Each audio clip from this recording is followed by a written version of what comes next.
Le ministre de l'Information affirme « La Syrie a prouvé sa puissance grâce à son peuple, son armée et sa direction ».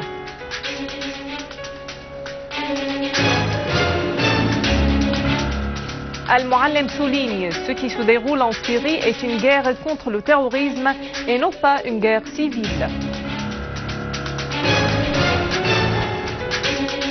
Lavrov compte sur la tenue de Genève 2 mi-novembre prochain et appelle à des pressions sur l'opposition syrienne pour qu'elle y participe.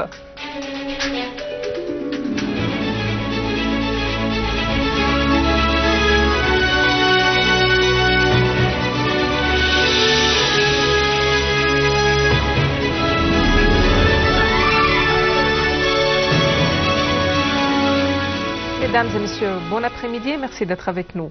Sous le patronage du Premier ministre et le ministère de l'Information, un atelier de travail de 3 jours a été inauguré aujourd'hui sous le thème de l'information nationale et les défis actuels, et ce avec la participation d'un nombre de journalistes et d'analystes arabes et étrangers. Le ministre de l'Information, Omran Az-Zourbi, a inauguré l'atelier en s'adressant aux participants pour délimiter les points positifs et les défaillances de l'information nationale dans le but de développer ses performances. Az-Zourbi a affirmé que la Syrie a pu mener une campagne médiatique de grande envergure grâce à la cohésion de son peuple, son armée et sa direction, en obligeant le monde à écouter la voix de Damas. Aucune force étrangère ne pourrait faire chuter la Syrie, État, patrie et peuple, a insisté le ministre de l'Information, ajoutant que la décision syrienne ne sera jamais à la volonté des États-Unis ou toute autre puissance étrangère.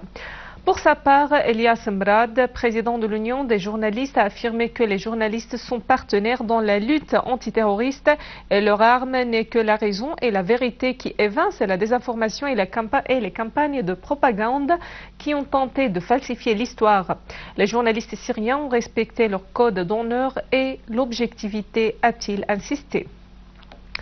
Walid Al-Muallem, vice-président du Conseil des ministres, ministre des Affaires étrangères et des expatriés, chef de la délégation de la République arabe syrienne à la 68e session de l'Assemblée générale des Nations unies, a affirmé que l'arrêt des politiques hostiles à la Syrie est le bon sens dans le règlement de la crise en Syrie.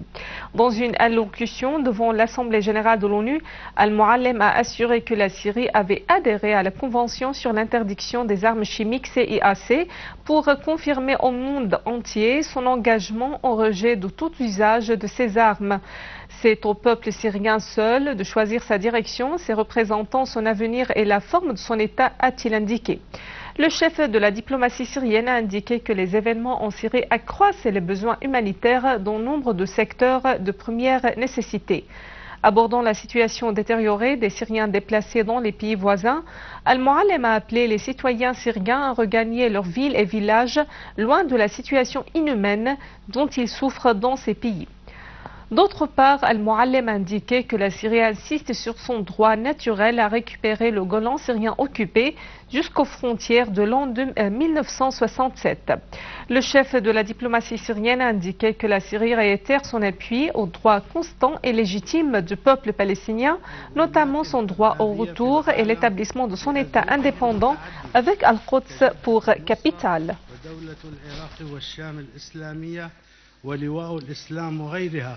هو من يقاتل على أرض سوريا إن مشاهد القتل والذبح وأكل قلوب. Le ministre russe des Affaires étrangères, Sergueï Lavrov, a affirmé que l'objectif de Genève 2 était de se mettre à la table de dialogue pour parvenir à une solution politique à la crise en Syrie. Dans un point de presse commun avec le président de l'Organisation de la coopération islamique, Ekmal Eddin Ihsanoglu, Lavrov a appelé les pays qui soutiennent l'opposition syrienne à exercer des pressions sur elle pour participer à Genève 2, prévue mi-novembre prochain.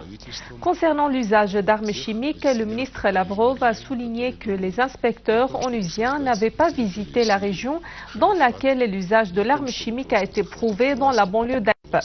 Lavrov a fait noter que la Russie avait présenté des preuves irréfutables montrant que les groupes armés avaient utilisé cette même arme à Al-Ghouta Est.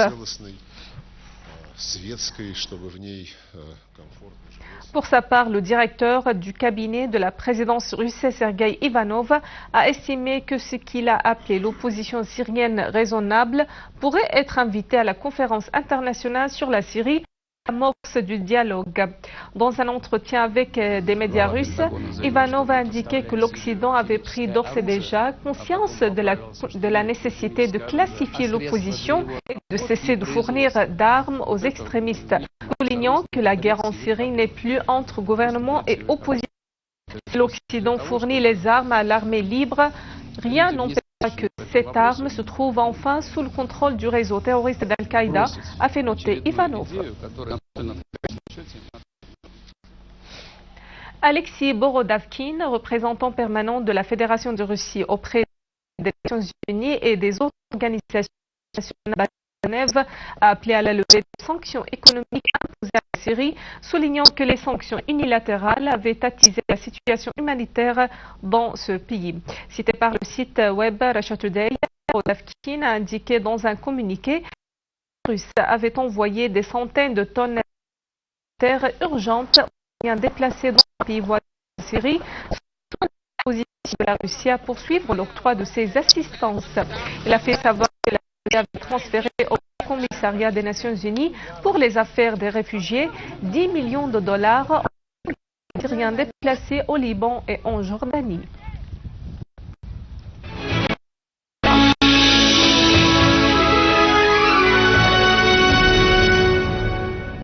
Sur le terrain, l'armée arabe syrienne poursuit sa mission antiterroriste dans les gouvernorats du pays. À Daraa et notamment dans la localité de Sahm al-Jolan, un grand nombre de terroristes de Front al-Nusra a été neutralisé, dont leur chef Bilal Mehyeddin al-Nouayhi. De même, l'armée arabe syrienne s'est accrochée avec un autre groupe terroriste à Al-Fqiya. L'accrochage a mené à la mort du soi-disant émir du Front al-Nusra de la ville d'Enkhel, le terroriste Jaber al-Nasser.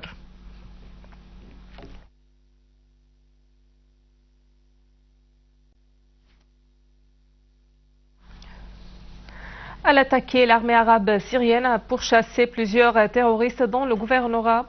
Parmi ces terroristes recherchés figurent des ressortissants égyptiens, koweïtiens, libanais et jordaniens qui ont été pourchassés dans les 3 villages d'Al-Rawda, Al-Rabi'a et Dorin au nord du gouvernorat de l'attaqué.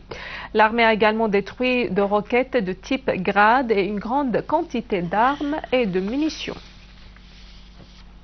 En Irak, 2 personnes ont été tuées alors que 5 autres ont été blessées dans un attentat terroriste à la voiture piégée qui avait visé le bâtiment de la direction de la lutte contre les explosifs à Tikrit.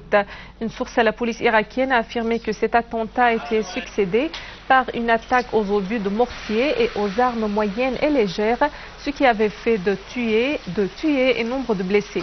La même source a ajouté que les accrochages entre les hommes armés et les forces de sécurité se poursuivent à la périphérie de la direction et des immeubles voisins. Cette attaque a eu lieu un jour après une série d'attentats terroristes aux voitures piégées dans nombre de quartiers à Bagdad, faisant 51 tués et 155 blessés. En Palestine occupée, le jeune homme palestinien Ismail Hanjara, âgé de 36 ans, était tombé en martyr par balle de l'occupant israélien alors qu'un autre Palestinien a été arrêté au nord de la bande de Gaza. Dans une nouvelle tentative de resserrer l'étau sur les Palestiniens qui souffrent d'un blocus imposé depuis des années, les forces de l'occupant ont tiré 4 obus sur les fermes à l'est de la localité de Beit Hanoun, au nord de Gaza, et causant un incendie. Après l'échec du Congrès américain de voter sur le budget, les agences gouvernementales ont enrayé leurs actions par un ordre de la part de la Maison-Blanche pour que les États-Unis commencent leur exercice sans budget. À l'ombre de la divergence entre les positions des républicains et des démocrates, le président américain Barack Obama a été choqué en raison du rejet par le Congrès du nouveau projet de loi adopté par la Chambre des députés. Les amendements mis par les républicains sur le dit projet n'avaient pas convaincu les démocrates qui avaient avorté le projet par 27 votes. Après 10 minutes du vote, les États-Unis étaient entrés dans une paralysie gouvernementale qui est le pire depuis 17 ans. Les Américains ont commencé à récolter les résultats de l'échec du vote puisque 800 000 employés fédéraux de plus de 2 millions ont été mis dans un congé coercitif non payé d'ici jusqu'à date indéfinie, alors que le nombre d'employés dans les administrations sera réduit au minimum. La fermeture des services est l'une des deux crises qu'affronte le gouvernement américain, car le 17 du mois en cours, l'autorité du département du Trésor américain d'emprunter des fonds pour financer les engagements des dettes va finir si le Congrès ne lèvera pas le plafond des dettes américaines. Avant de clore ce journal, un rappel des principaux titres. Le ministre de l'Information affirme la Syrie a prouvé sa puissance grâce à son peuple, son armée et sa direction.